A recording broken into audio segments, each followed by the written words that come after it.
Bonjour, ici Cuisinissime. Si vous ne vous êtes pas encore abonné à la chaîne, faites-le dès maintenant. Tarte tatin origine.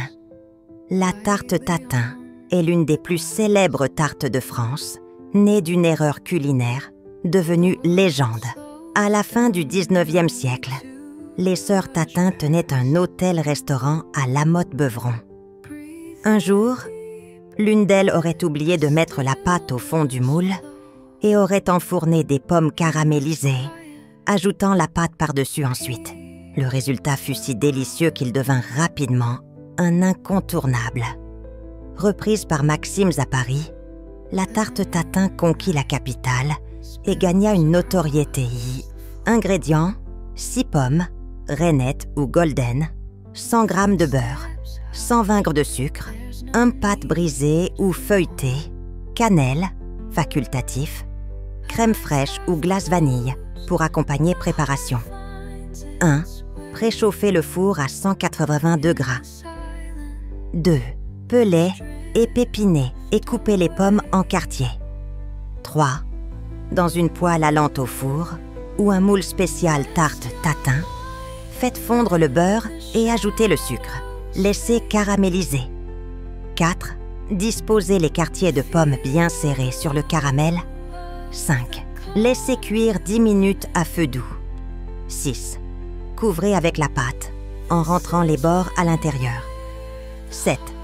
Enfournez pendant 30 minutes jusqu'à ce que la pâte soit dorée. 8. Laissez tiédir, puis démoulez délicatement en retournant la tarte. Conseil du chef: servez tiède avec une cuillère de crème épaisse ou une boule de glace vanille. Utilisez des pommes à cuisson lente pour éviter qu'elles ne fondent.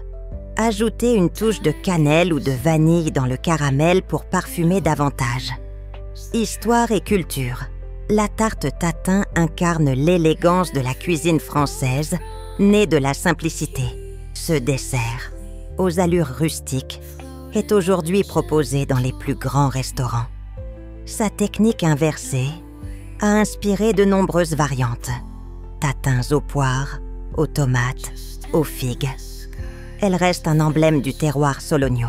Accords mets et vins, un cidre doux, un vin moelleux comme un coteau du Layon, ou un thé noir parfumé accompagneront parfaitement cette douceur caramélisée. Prompt Flux. 8K ultra-realistic photo of French tarte tatin, served on a rustic dessert plate. Glistening caramelized apple slices on top of golden pastry. Glossy texture. Warm ambient light. Nikon Z9. Shallow depth of field.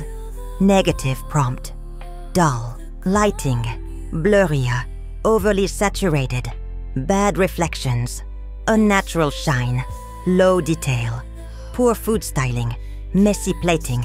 Cartoonish rendering. Variante et moderne. Tarte tatin aux poires, souvent pochées au vin rouge, pour une version festive. Aux légumes, tomates cerises, oignons rouges caramélisés, endives au balsamique, pour des tatins salés. En version individuelle, servis dans de petits ramequins ou moules à muffins. Conseil supplémentaire: n'utilisez pas de pommes trop juteuses comme les Granny Smith. Elles relâchent trop de liquide à la cuisson. Laissez la tarte reposer 5 minutes hors du four, avant de la retourner pour éviter les brûlures du caramel. Pour une touche croquante, ajoutez quelques éclats de noisettes ou d'amandes torréfiées après démoulage. Anecdote: la renommée de la tarte tatin dépasse les frontières françaises. À New York ou à Tokyo, elle figure sur les cartes de grands restaurants. Sa forme inversée est devenue une source d'inspiration pour des chefs contemporains qui l'adaptent à toutes les sauces. Pourtant, à La Motte-Beuvron, la recette originelle reste défendue par des puristes qui veillent à préserver la tradition des sœurs Tatin. Accords mets et boissons, un cidre doux ou un poiré brut crée une belle harmonie. Pour les amateurs de douceur liquide, un Montbazillac ou un Sauterne légèrement frais. En café gourmand, servez une mini tarte tatin, avec un expresso et un carré de chocolat noir. Si vous avez aimé cette vidéo, partagez-la, aimez-la et abonnez-vous à la chaîne Cuisinissime.